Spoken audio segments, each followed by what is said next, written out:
Hello, good evening, everybody, and welcome to yet another Monday. Whoa. Hope y'all are doing all right. It's a hot toddy day. It is a hot toddy day. My toddy's a little too hot, though, to drink. Yeah, it'll get there. But yeah, since we were doing Maine, we figured we should do a hot toddy. Because, well, that's hot toddy. It's Maine. It's a little cooler up there, in theory. I actually have no idea what the weather's like been like up there this summer. Haven't looked. No, me either. Because I'd want to be there right then and there. Yeah, probably. Because Maine. Yes, we love Maine. It's gorgeous. We've only been there once, but it was quite the lovely experience. I went when I was little, but we've been there together once. Yes, okay. I strongly recommend it. It is gorgeous. We did a couple of days in a small town called, Bar Harbor. Well, no. I'm thinking where my of course I bring it up and I blank on it right off the top. Searsport. Yes. Searsport. So lovely little town of Searsport. Then we went up and spent a couple days in Bar Harbor and exploring Acadia National Park. Yep. So enjoyed then traveling through Maine to get to Canada where we came across a moose. Yes. We let the moose win. Well, as you do. It was all. He was crossing the street, so we let him. Yeah. But it was a lovely, lovely trip up there, and do strongly recommend. We'd like to get back up there one day ourselves. Yes. Spend more time in Acadia in particular. Acadia is because there was not enough time to actually hike and do everything we wanted to do. Yeah. But absolutely beautiful up there. We also, that's right, we passed through Belfast, Maine. That's where one of my good friends from college lives, and it is a great little community, great little shops. Cheesemonger we want to go back to. Yeah. And, our trip specifically to, Bar Harbor and Acadia inspired an episode that we did back in 2020, The Ghosts of Mount Desert Island, which one do you want? This one. Okay. This one's fine. Yeah, okay. Ghost of Mount Desert Island. Now, Mount Desert Island is the official name for the island that has Acadia National Park and Bar Harbor, so that's where that came from. Had a lot of fun with that episode, and now it's been almost 5 years since that episode, and we are going to go back to Maine, and we're going to talk about other places in Maine, including one other place that we did visit while we were on our way up there, but we'll get to that in a little bit.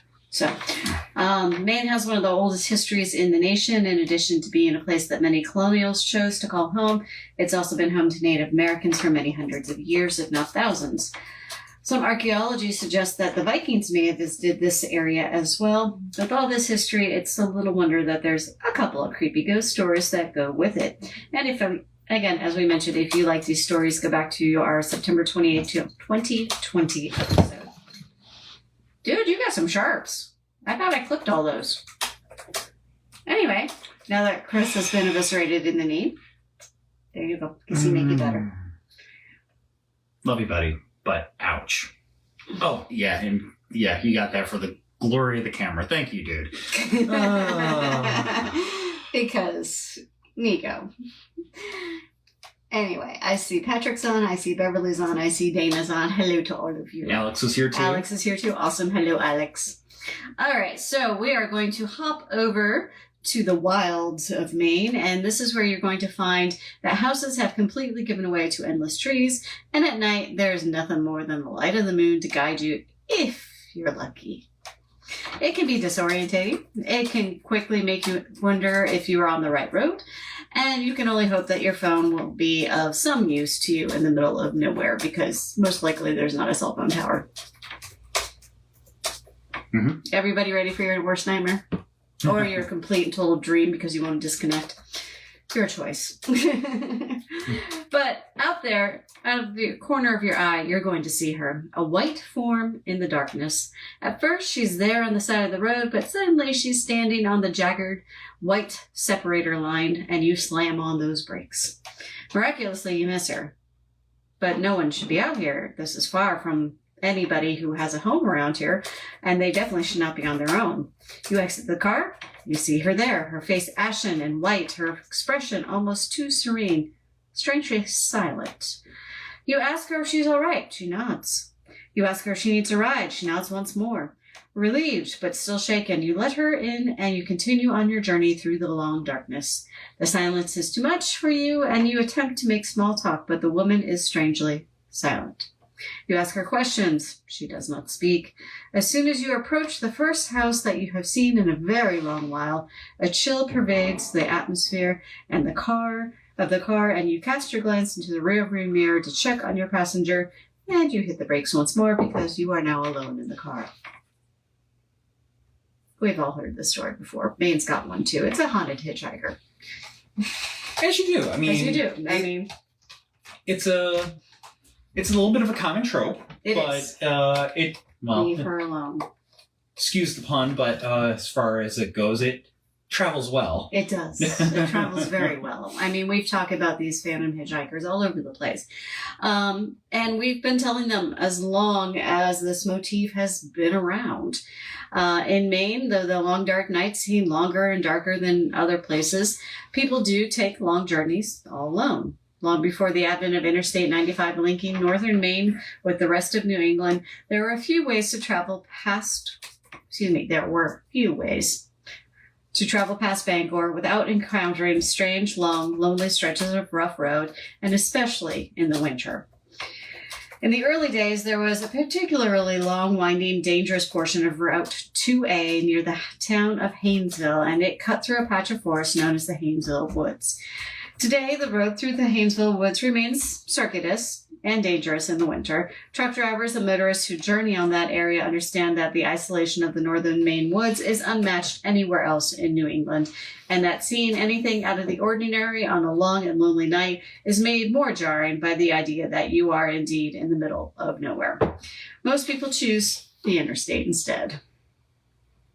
Many children who grew up in Maine listening to country music icon Dick Curlis. Wow, I can't read my screen. Dick Curlis sing about the road that may be lined with tombstones instead of trees. He claims so many died out on this road that there should be a tombstone every mile. In the 1990 article in the Bangor Daily News, journalist Tom Weber detailed the groundbreaking work of students working for the University of Maine Northeast Archives of Folklore and Oral History, scouring the back roads and interviewing old-timers about the lore of their land before they passed away. The knowledge was irrevocably lost. They didn't want to lose that. So the interviews detailed a legend concerning two standard motifs in folklore, the woman in white and the phantom hitchhiker. Hi, buddy. Another version of the Haynesville hitchhiker comes from the St. John Valley town of Van Buren, and it tells of a woman on her way to a party, but she's got a flat tire. She's wearing a white dress for the occasion, and while attempting to change the tire, she's struck and killed by a hit-and-run driver. Her dress, red ribbon, and lace is all that is found on the road, and there's no body, there are no bones. This version claims that on foggy nights, the woman in white can sometimes be seen walking in the distance ahead on the side of the road. The frightening part of this claim is that you speed up to try to catch her. She does too. Other variations of the legend speak of a red flashing light that's seen in the distance. As it approaches you, the white cloud floats over your vehicle and the red flashing light disappears. Perhaps the most popular version of the legend is that of the frozen bride. Another common motif in folklore and legend. In this story, a young bride and her husband are driving on the road along Route 2A on a particularly cold winter day when their car encounters the dreaded icy patch and careens into a utility pole. The husband dies on impact, but the bride is thrown from the car and survives, at least until she freezes to death in the cold. Those who have encountered the frozen bride find her walking alongside the road in the dead of winter, clutching her arms and staring straight ahead. She is offered a ride and wordlessly enters the car. Those who say that they have encountered her report a woman who appears to be freezing, even in the heat of a summer night. Like other spirits described, she disappears, and those who have encountered her are filled with both fear and sadness. The women in white abound in the legend and folklore. Medieval legends mention them when the Europeans crossed the ocean to take up residency in the New World. They brought their women in white with them, it seems. That said, the strange truth about the Haynesville hitchhiker is that many people actually have perished on that stretch of road. So if you journey north, you might even see a makeshift memorial and that the locals still set on the sides of the road. A place where someone met an untimely end and perhaps helped fuel on an ongoing legend for future generations. Mm-hmm. All right, so we are going to move on to the city of Bangor, which is home to Mr. Stephen King. Yes. Yes. Now, we're not going to be talking about Stephen King per se, but everybody loves to go to Bangor so they can see Stephen King's house. And the Pet Cemetery and a few other things. Yes. Because basically he set a lot of his spooky books in his hometown. Yeah. But what we're going to be talking about is the Bangor Opera House. If you see a red balloon tied to the sewer outside, don't go down it. Just saying. So from the 1860s through the turn of the century, the town of Bangor was nicknamed the Little Broadway of the North. At the time, there were between 7 and 9 opera houses in the city, all of which sat upwards of 2,000 people. Today, only one remains. The Bangor Opera House, now home to the year-round Penobscot Theatre Company, is the last remaining opera house in this former theatrical hub in northern Maine. First built in 1889, the opera house has lived many lives since then, but stands today as the jewel in the crown of Bangor once again. Not long after it was built, the 19th century opera house was destroyed in a fire. It was rebuilt in 1920 as an Egyptian Art Deco vaudeville house that hosted celebrities like Oscar Wilde and Mae West. Then, in 1953, the building was turned into a cinema house, and the entire 30-foot tall proscenium, thank you. Theater person. Theater nerd. I am a theater tech. I know my verbiage. It became a giant movie screen. It operated as a movie theater until the 1980s. The last movie shown here was Ghostbusters 2. Fun fact. And it was transformed yet again, this time into a Pentecostal church, when the Penobscot Theatre Company finally purchased the building. It was in terrible disrepair. The theater company has inhabited the building since 1999 and has done a remarkable job in restoring it to its former glory. Nowadays, the theater company offers behind-the-scenes tours of the Bangor Opera House. They take visitors backstage to learn little-known facts about the history of the theater, which is built into a cliff with the first 2 rows of seats underground. It's equipped with hidden passages and still uses the original floor, grid, and rope mechanisms. Perhaps unsurprisingly, given its turbulent history, the Opera House is also well known as a haunted locale. It reportedly has 3 ghosts in residence and has been featured on ghost hunting television shows. Theatergoers and performers have reported sightings of 2 firefighters who were crushed by a brick wall and killed during a devastating fire in 1914. Actors often see a dark figure in the former balcony that now serves as a storage space, and some believe that figure is one of the firefighters. The apparition is described as a big, tall man in the balcony and dark, like a shadow. He often stands out to actors on stage who know when the balcony should otherwise be devoid of people. When actor Christy Robinson first started performing at Penobscot in 2007, she didn't believe in ghosts. That all changed after one rehearsal in 2009. During one break, she says, she went downstairs to the restroom but couldn't find the light switch. Relying on the glow of the hallway lights, she worked her way to the sink, but when she turned it on, the sink to the right turned on, and a few seconds later, a third sink turned on. Now, could this have been some sort of minor plumbing malfunction? Maybe, but this was not a mere trickle of water. The water was running full force out of these faucets. She immediately turned off her faucet and watched as all the other sinks also turned off at the same time. Unsettled by the occurrence, she ran back upstairs to tell the company what had happened. The producing artistic director simply looked at her and said, "Those are ghosts," as if he was just telling her the time. From then on, Christy was a believer. In addition to the apparent firefighter apparition, staffers and performers have seen what they call the ghost of a young girl. Production stage manager Meredith R. Perry says she saw the figure, which looked like a little girl in a light dress with long flowing hair. Transparent and kind of fuzzy, not in focus. Christine Robinson had one of these experiences as well. During a production of Dr. Jekyll and Mr. Hyde, she would go to the theater before the rest of the cast and play music. One day while in her dressing room, she noticed her iPod lighting up. The volume dial was moving up and down on the screen. However, the sound never changed. Then, songs started changing, and she wasn't touching it at all. She called a friend who was working in the box office who explained it was likely the child ghost, and he suggested she speak to it. Christine asked her if she could make the iPod light up, and it did. When she asked her to turn it off, it turned off.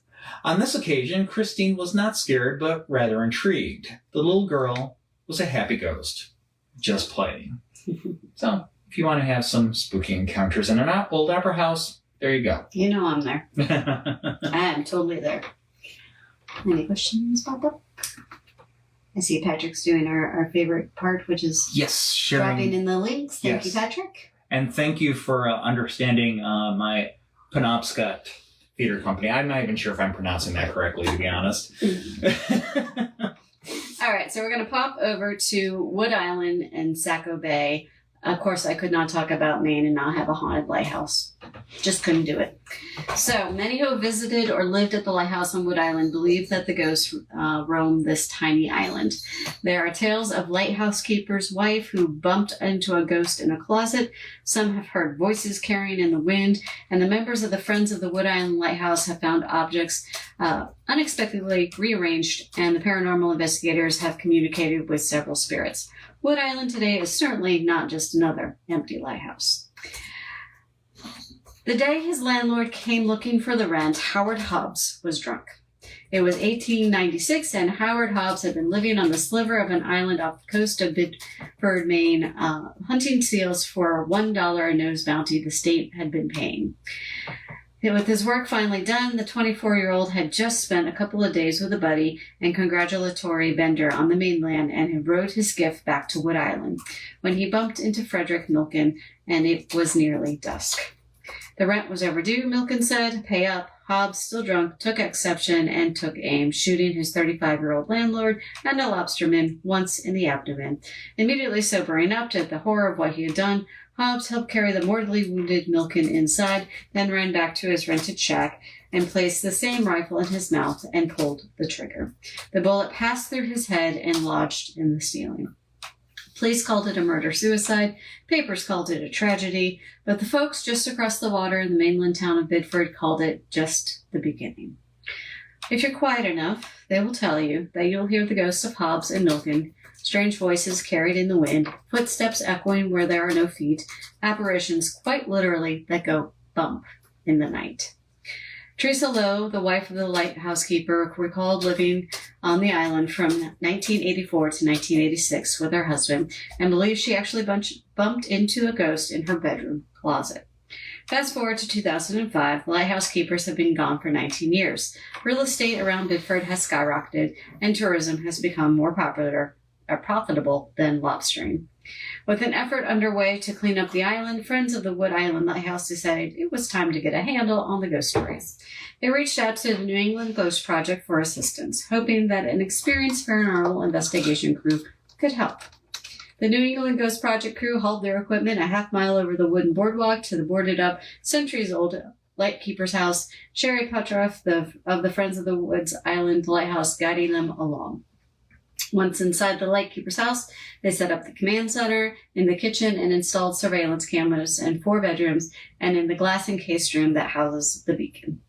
The cameras fed to the television screens in the kitchen, equipped with the recorders. The team's resident medium, Maureen Wood, was on full alert. Her senses were tingling. As she ascended the 44 steps to the light tower, the otherwise fit woman needed to pause, catching her breath, saying that the energy is so strong here.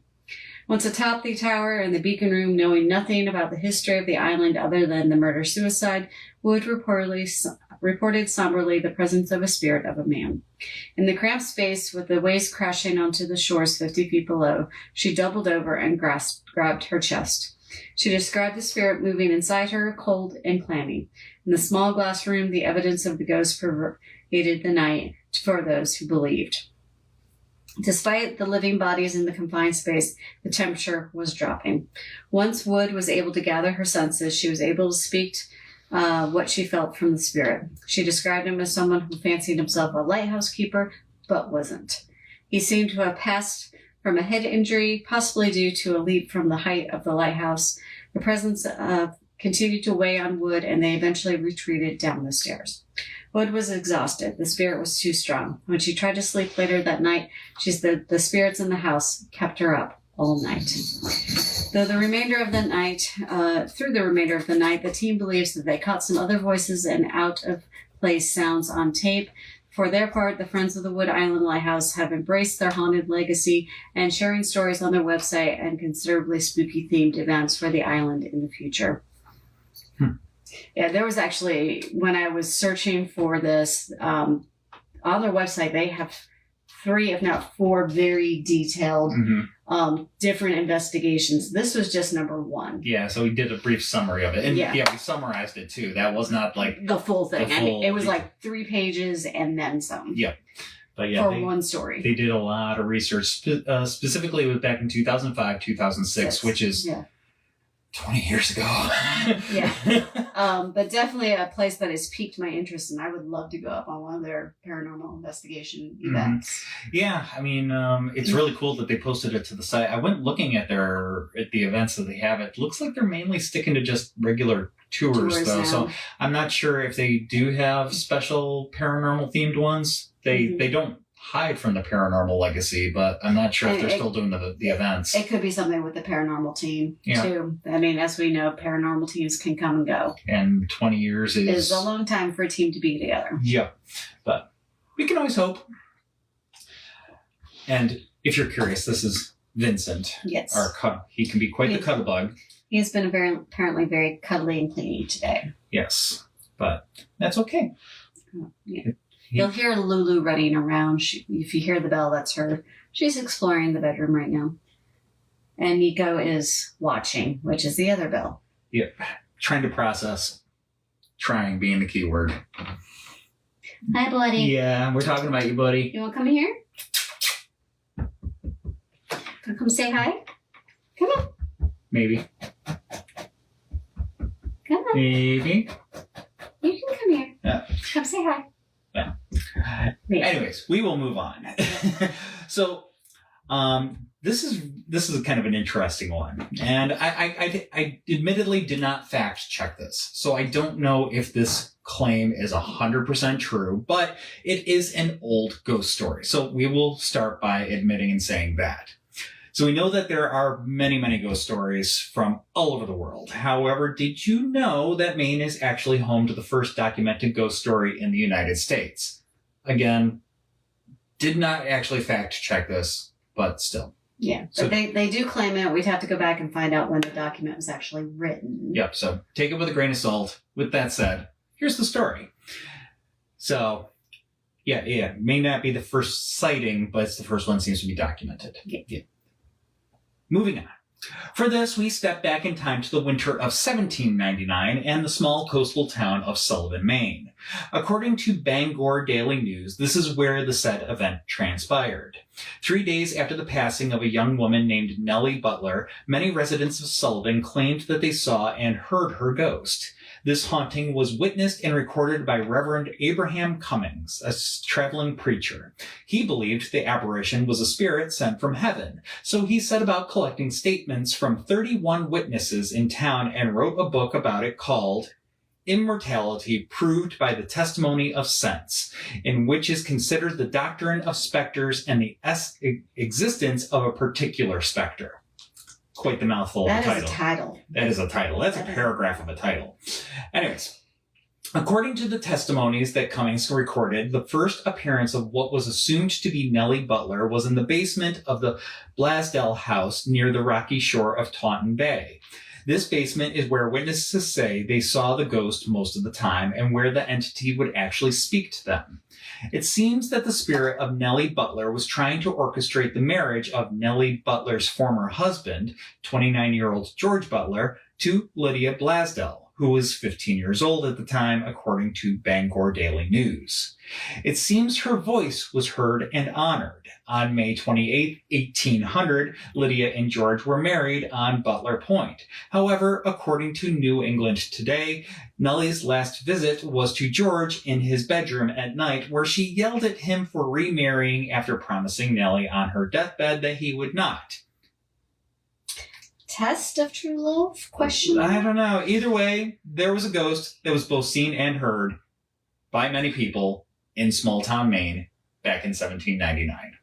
Or was he using that to justify his marriage to a new wife? I don't know. But there was a book written. It was written about in the newspapers of the time, so... I wonder if that book still exists in print. Oh, God, no. I'm sure it doesn't. You could try to look it up, but I doubt anybody's still printing it.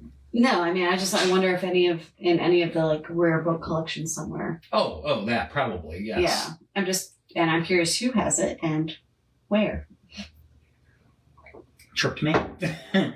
Trip to Maine, maybe? All right, so that was a short one. That was a great. Go for it. Okay. All right, so we are going to go ahead. We got a few haunted lodgings, so we got a spooky place for you to stay while you're up in Maine.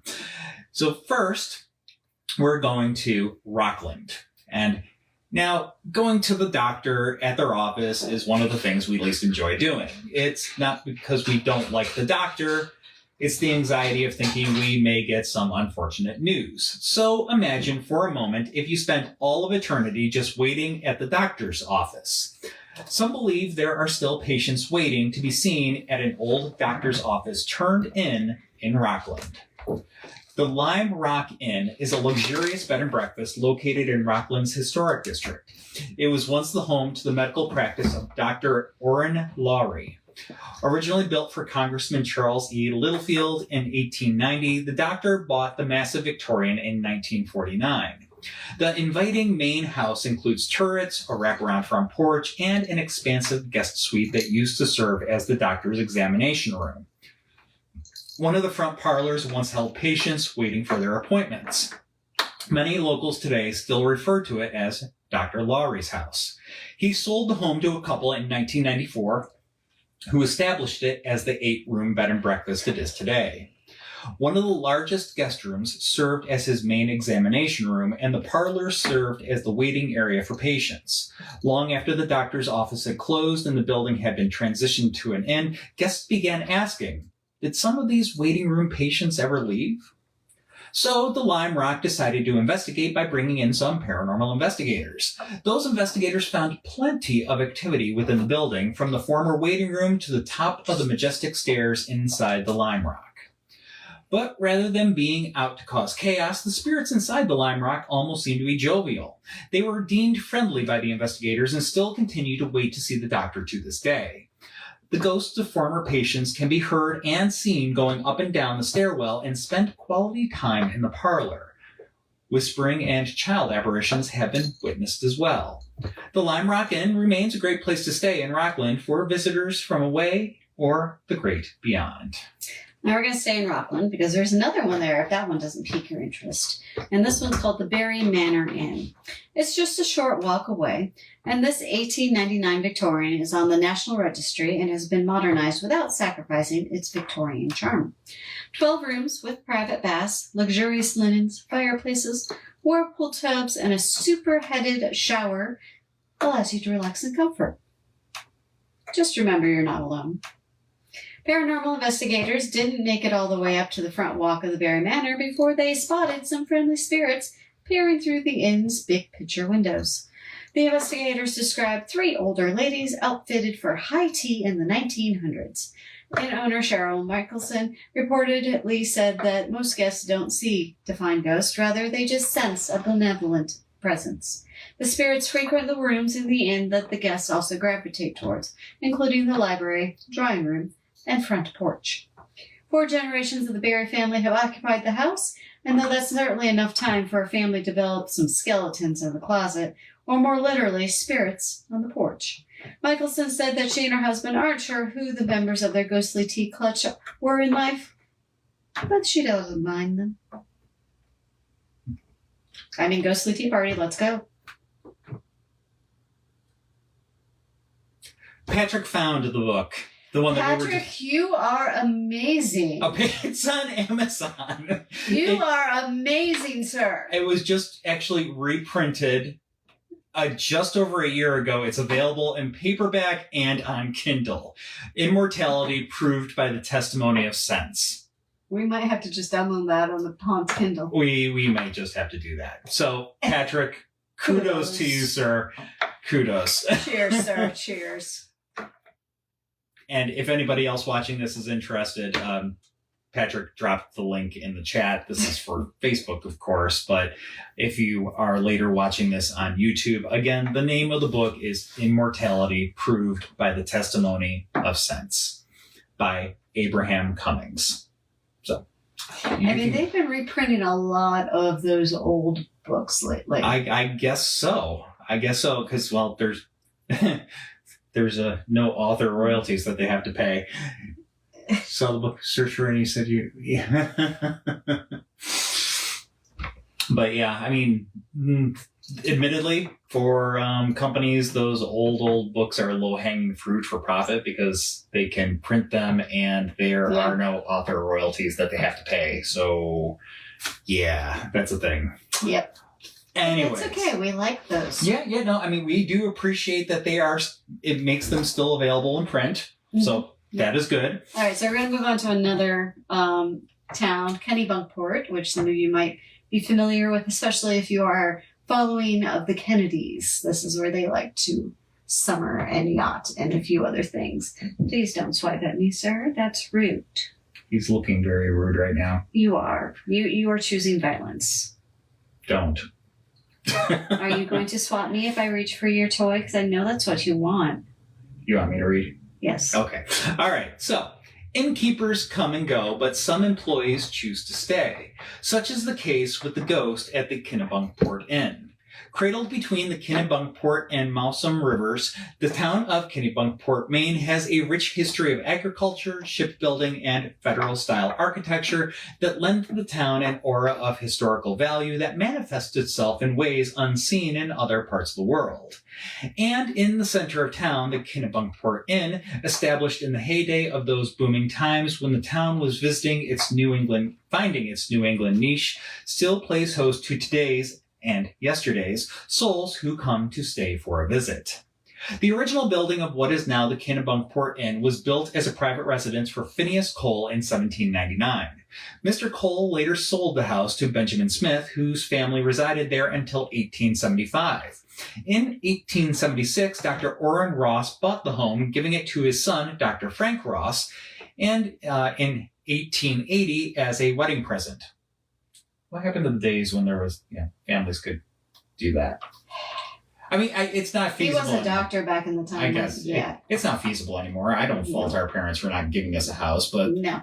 But yeah, back then it was kind of a we thing. have so many stories of your parents giving you houses and... It was an 1800s thing. It was. Yeah. Anyways, we digress. Dr. Frank Ross died in 1926, and the property was sold to Mr. and Mrs. George Butler. In 1928, George Butler converted the private home into a hotel known as the Tavern, adding a 2.5-story wing to produce a total of 50 guest rooms. In the late 1930s, the name of the hotel was changed to the Kennebunkport Inn. I will say, just looking at the pictures of this place, I want to go. Yeah.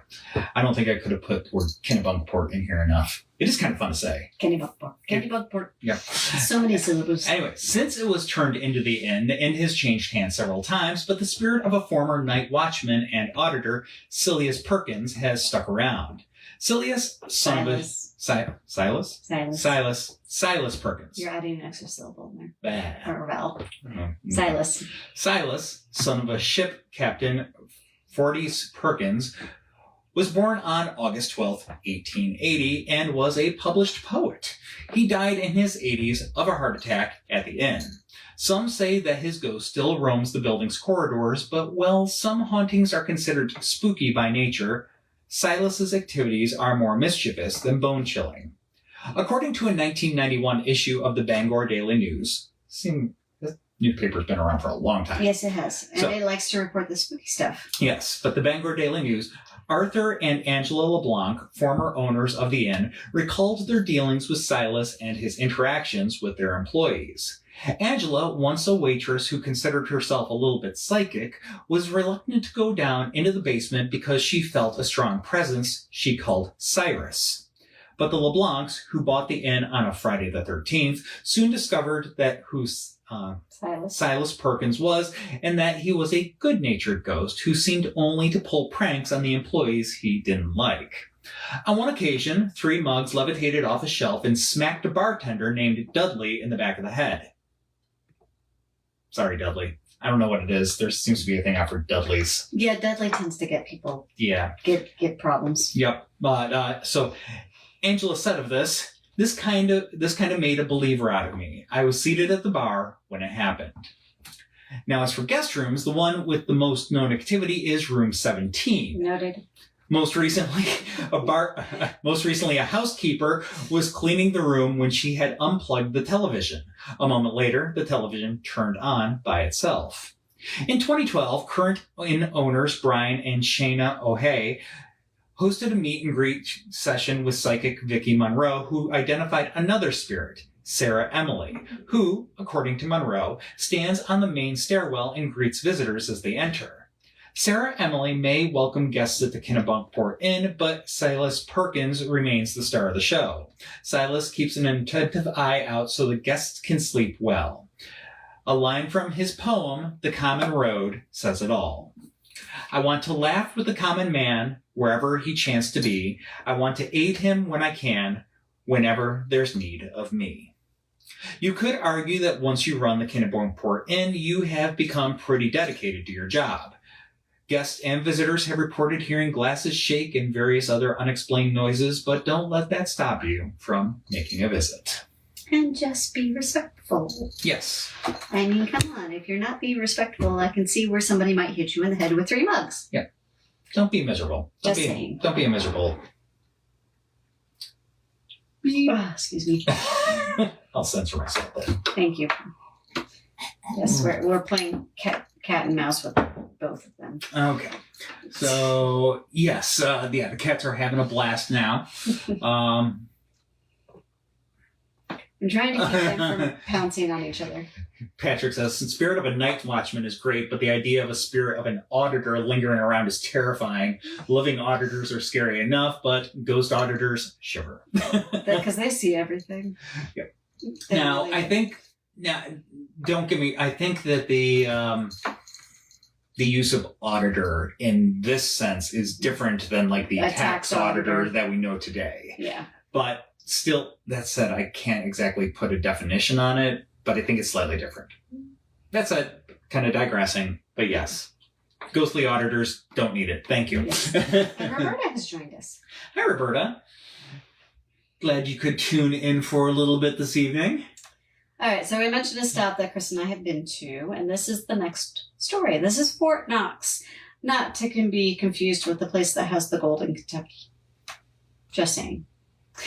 Now, in the late 18th and early 19th century, Maine was a hotbed of anti-British sentiment, and in 1779, facing the loss of the American colonies, the British claimed the modern-day Maine. They called it New Ireland. Massachusetts, understanding the dangers of nearby British bases, sent a naval force to remove them from the Pentecost expedition. This expedition proved the worst U.S. naval disaster until Pearl Harbor, costing the new nation 43 warships. I didn't know we had 43 warships at that point in time. All of that work that Benedict Arnold did. I mean, I don't know. Did they get them out of Lake Champlain? I don't know. Anyway. Wait, when was the... 1779? 1779. Good question. I'd have to go back and check. I think... Or was Benedict a little bit later? No, he was earlier. He was earlier, okay. Yeah, because he turned in... Actually, it was 1780, I think he turned. Yeah. Okay. So, digressing, Anyway. but he could... Checking our dates. Checking our dates, he fought in a whole heck of a lot of battles between Champlain And Quebec. and... Well, Montreal. actually, I was thinking moving forward from between Champlain and when he ultimately tried to turn over West Point. Ah, gotcha. All right, so when... Sorry. When the War of 1812 came to pass a few decades later, Maine was again captured. No, I skipped something. Go back. Loss of 43 warships. When the Treaty of Paris happened in 1783, New Ireland colony was ceded to the U.S. When the War of 1812 came to pass a few decades later, Maine was again captured by British and was not relinquished until the Treaty of Ghent that sent their forces into modern Canada. With the humiliations faced during British occupancy still stinging in the minds of many, regional leaders spent the following years eager to establish an unstoppable fortress on the shores of Maine. As you do. Because if you've been invaded twice, you put up a big old brick building. Yeah, that was the theory. That was the theory. With cannons. All right, so those leaders got their wish in 1844 when construction on Fort Knox began. The first fort in Maine to be built entirely of granite stone, Fort Knox promised to be miles ahead of the competition when it was finished. Unfortunately, funding was slow moving, as it is.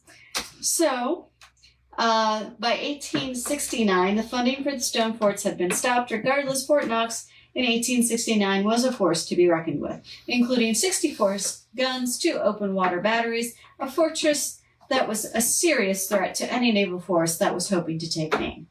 In the early 1860s, still incomplete, Fort Knox was pressed into Union service. Though it never saw battle in the Civil War, the fort was utilized as a training ground and updated to include more advanced firepower. The Confederate Army never made its way that far north, but it would have been difficult for them to take this fort. Once funding for construction ceased, activity at the fort quieted down for several decades, with new troops regularly being stationed at the outpost. War came to the U.S. again once in 1898 when the Spanish-American War broke out. A Connecticut infantry regiment was stationed at the fort at this time, tasked with laying an underground minefield in the nearby river. However, the minefield never saw use. After the war ended, staffing at Fort Knox was reduced to a single ordnance sergeant, referred to as the keeper of the fort. The keeper kept up with the maintenance of the fortress over the following years and later organized the fort use as a warehouse for naval mines.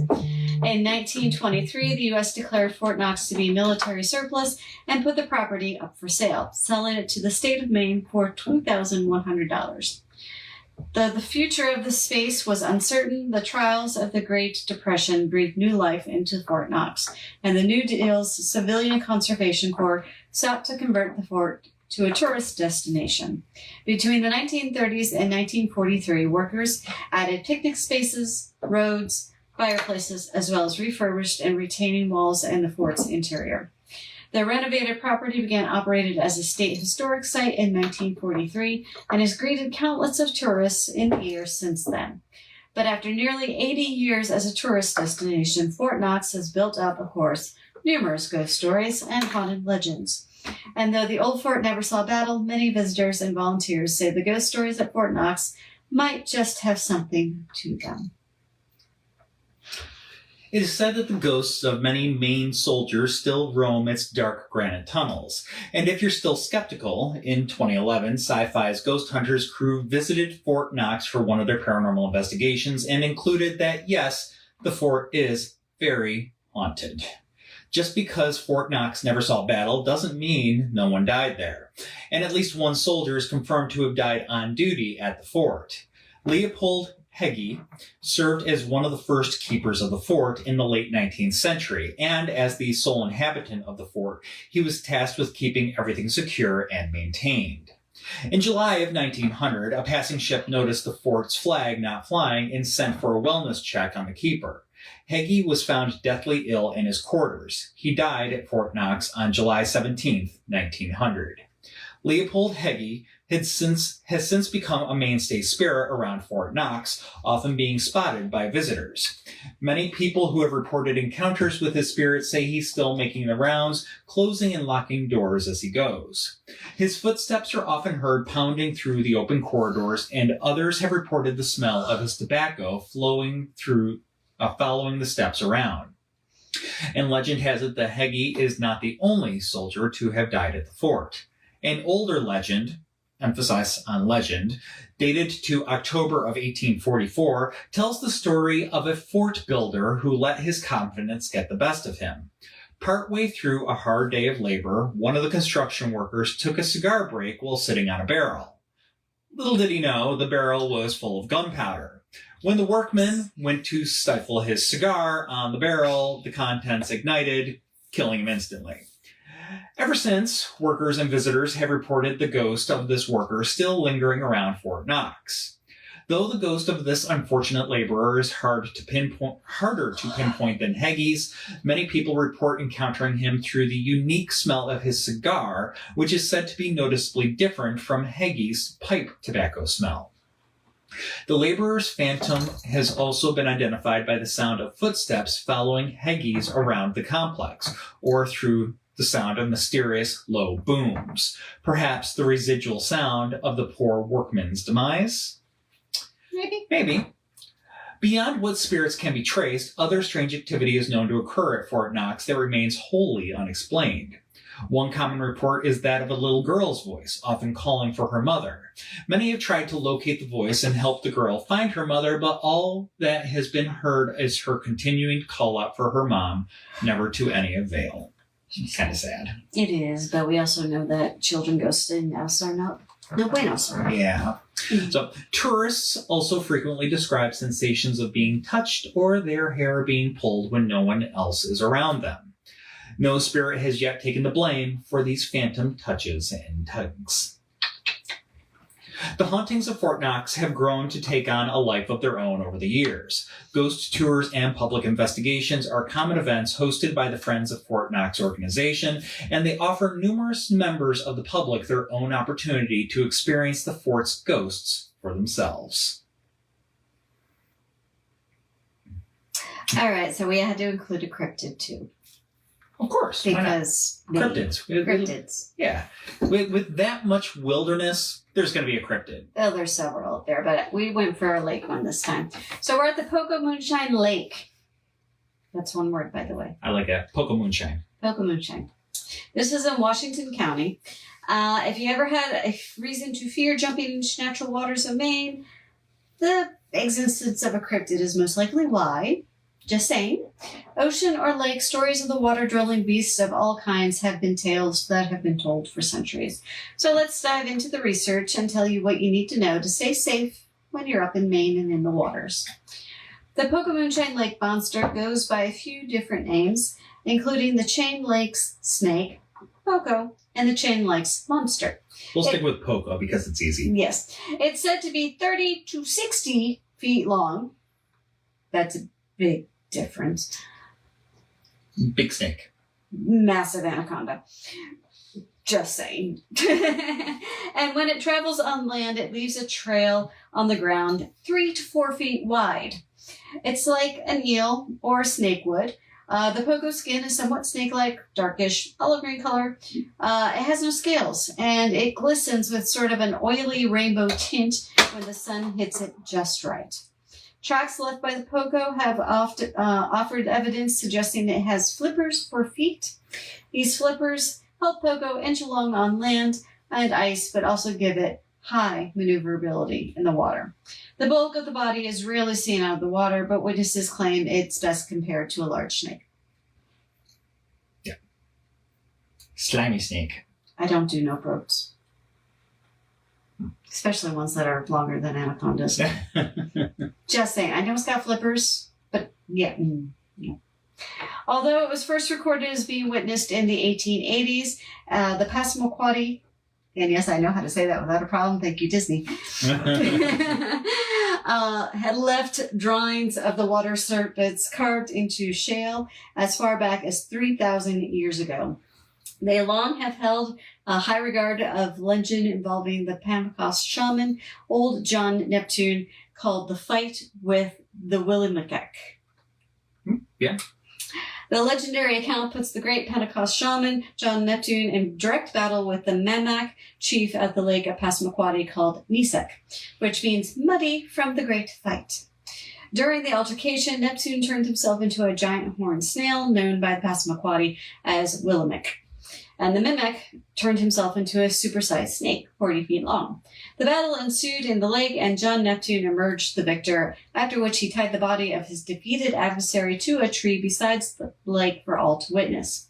There have been numerous documented accounts of locals seeing tracks, trails, and remnants of the Pocomoonshine lake monster as it slithered from one of the nearby lakes to the next, and even a couple of potential sightings, but all of them date back to the late 1800s with nothing more recent or relevant to today's time.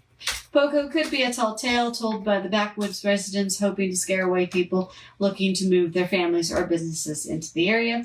It has happened plenty of times in the past with other legends. And since Poco seems to have disappeared altogether after its initial and very brief appearance in Washington County's oral history, we suppose that this theory is quite plausible. That said, Poco would have been a real living, breathing, biological organism of some type.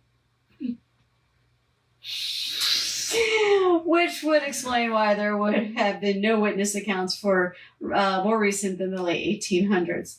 Based on its description by the witnesses, by the tracks that has been said to have left behind, Poco could be a plesiosaur like Nessie or the Loch Ness Monster or Champ of Lake Champlain. What's more interesting about this theory is that it was explained back in the 1800s resembling a modern-day Nessie Champ descriptions by people who were, by all reasonable accounts, very likely unaware of the existence of Nessie or Champ. Poco could have disappeared from our historic memory, but still be alive today, remaining solitary and elusive, just like Nessie and Champ are thought to be today. The fact that Poco calls a sparsely populated area of Maine home makes the theory more plausible. There are not many possibilities for witnesses to see Poco, and so it stands to reason that it would be given less opportunity for Poco to be seen.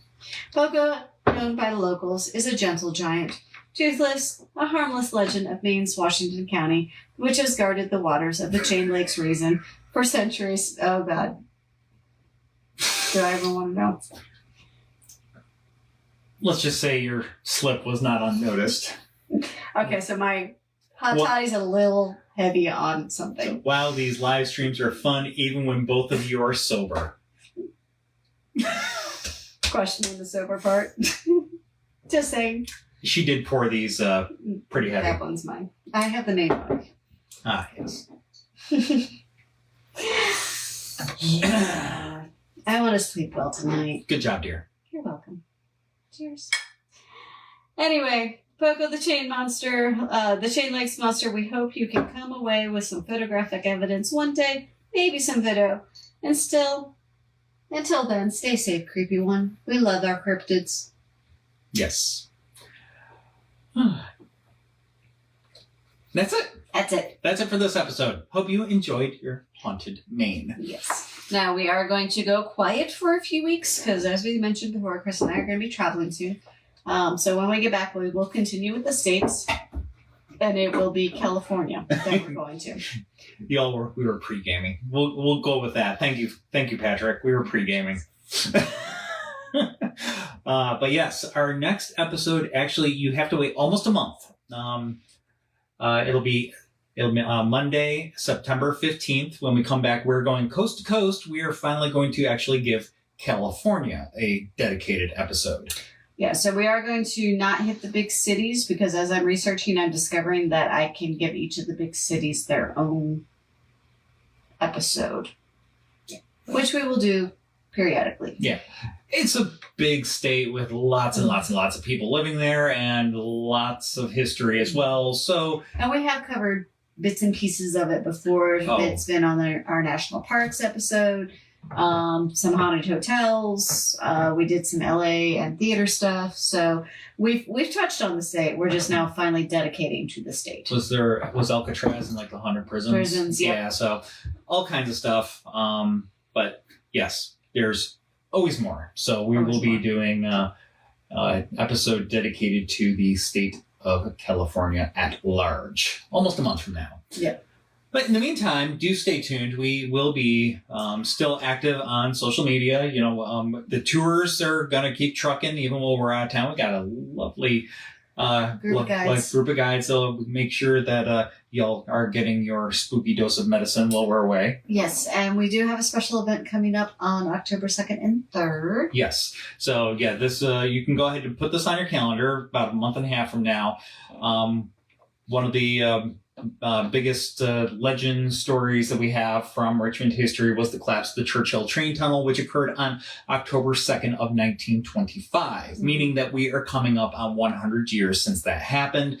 We are going to be commemorating this by having a series of mini tours that are just going to be walking out to the west entrance of the train tunnel and back. We're going to be meeting up at Richbrow Brewing. So round trip about 45 minutes, 50 minutes. Going to be led by one of our professional guides, and the tours will be offered on the 2nd and the 3rd. We got a Facebook post set up for those Facebook events, and it's going to be a give what you wish. So we're not taking advanced reservations. No advanced reservations for this. First come, first served. And if you want to chip in for the experience, we appreciate it, but give what you wish. Yeah. But yeah, so we're going to have books for sale about the topic, and Sharon Picha is going to be there with her new book, which is Virginia's Haunted Cemeteries, and she touches upon the Hollywood Cemetery, which of course the train tunnel is connected to, because that is where Ben Mosby is buried. Yep. So we got that going on. So if you want to come on out for that, we encourage that. And between tours will be departing roughly between 6:30 and 8 o'clock every 20 to 30 minutes on both nights. Yes. So yeah, got that going on. Hope you can come join that. And of course, we got a lot else going on in the meantime. All of our regular tours, and I think we may have one or two special events in there as well. Anyways. It's going on. But yeah, it's going on. Check the Facebook events page. Check our website. We've been getting a lot of emails and messages going back and forth because, of course, that also means prime spooky season is right on the horizon. Yes. It's always spooky season for us, but October is almost here, so we've been getting a lot of plans put together for that. Got a lot of events going on, working with the Branch Museum will be at Nightmare Weekend. Yep. We've got other special events that we've been booked for. Some library talks. So there's going to be a lot going on. Yep. But yeah, so stay tuned for all of that. And again, appreciate you coming on in, tuning in to this. And always feel free to drop us a note. We'd love to hear from you. But until we talk to y'all again. Yep. Stay spooky. Night, y'all. I'm sorry, Mr. Kitty.